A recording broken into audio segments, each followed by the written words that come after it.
you. Fix it, Felix! I can fix it. Your character, Fix-It Felix, can fix pretty much about anything. Just about anything. Do you think he could fix the economy? Well, he'd probably need to bring in the troops, if you will, for a little help. Or at least to have more hammers. Yes, exactly. But he'd get there. He'd find a way. Sure must be nice being the good guy. Ralph, you are bad guy, but this does not mean you're bad guy. I don't want to be the bad guy anymore. I throw things on people for a living in the game. It's I mean, do you do that in it's real a life? living. No.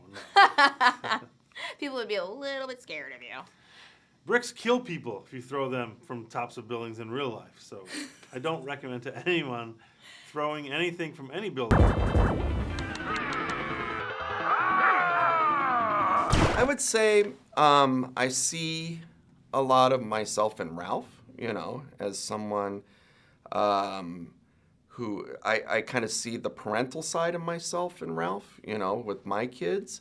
Because I think Ralph goes from someone who's kind of an immature person in the story to someone who kind of looks outside of himself and, you know, starts caring for this kid as if he's kind of like a big brother or dad to her. And I see a lot of myself in that. So did you, you know, contribute to any of this writing in this movie? Because your character is like just like you.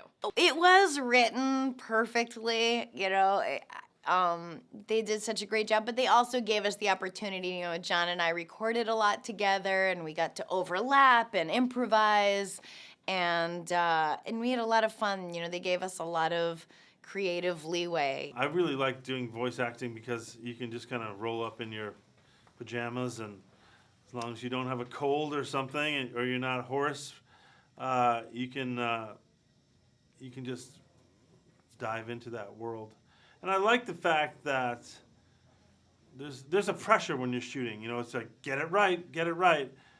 I mean, it's easier, but I gotta say there is some joy in like being in the same room, in Yeah. the same space with another actor. With that being said, I mean, you have so much freedom when it's you and a microphone and the director sitting there. A couple sessions we'd be in the same room and stuff, but for the most part, it's just you by your lonesome.